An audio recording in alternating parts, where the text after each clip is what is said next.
Hi, and welcome to the Success with Savitha podcast. I'm very excited to have you here today because I know I'm looking forward to this conversation. It's going to be very different from the ones I'm used to.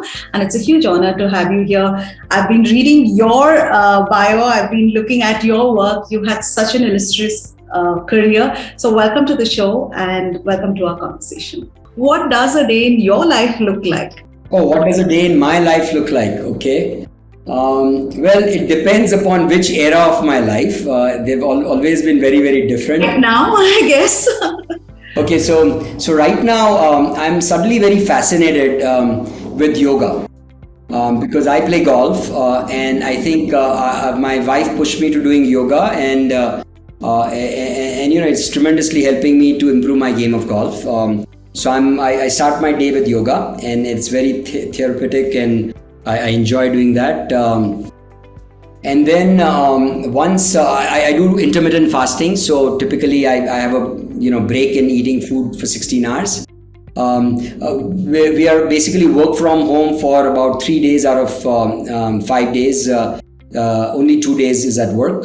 So I tend to keep all my reviews and all my meetings on Tuesdays and Wednesdays when I'm at work.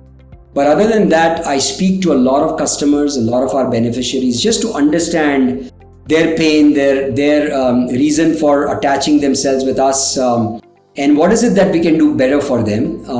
So that's an important aspect for me, and it has always been throughout my life, because I think it's really ultimately the customer's pain point that you're trying to solve in whatever you're doing, and that's what you do. And then I said, like I said, team building is of course important. Work from home doesn't really help resonate a lot with that, but we try to do a little bit here and there, and I like to participate in that to a large extent.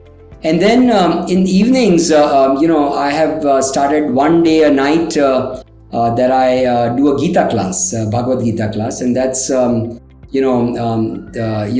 that's been fascinating. We have a fantastic person who teaches us, very similar to what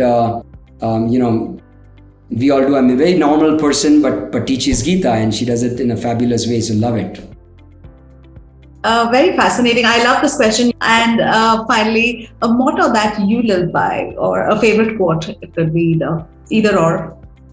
I have a few favorite quotes, but I think at this juncture, I think I like this one, which is "Age is just a number."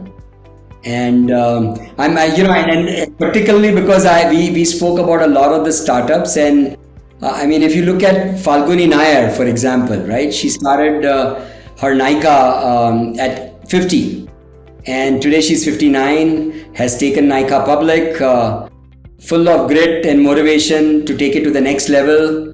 And actually closer home for me, the chairman of our foundation, the guy, the person who's actually putting on all this funding into the foundation, Ramesh Wadhwani, he's 75, and believe you me, he has more energy and passion that I've not seen in most people that are around me right now, or myself also.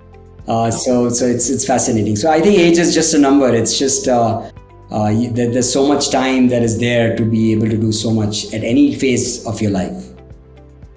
With that, I think that's a great quote to close our conversation with. Thank you so much for your time. I was going to actually ask you, I see a ton of books behind you. I'm an avid reader, and I was going to ask you what's your favorite. But, if you'd like to share that, of course. I'm sure you have many. Everybody hates that question. All book readers seem to say there are many. Yeah, these are all books that I used to read, but now I've moved to Kindle. And I keep lying to because I work with a lot of startups and to also with SMEs and with the changing world that we are in right now. There is a book by Eric Rice, which I think a lot of people in the startup world have read, and it's called Lean Startup. I keep going back to it once in a while because it's so critically important. And the other one that I don't remember the author, but I'm reading it right now, is Spirituality in Golf. And it's a very interesting story. Sure. All right. And with that, thank you so much. You've been so generous with your time. I've enjoyed this conversation and I hope you have too. And I hope our audience has a lot to take away. There's so much that you've shared. It's a masterclass. Like I say, each conversation is a masterclass in itself. And of course, I will be sharing all the links of Wadhwani Foundation as well for our audience to connect, get in touch and see if they can contribute, be a part of the story, be a part of the growth story of the foundation as well and other entrepreneurs.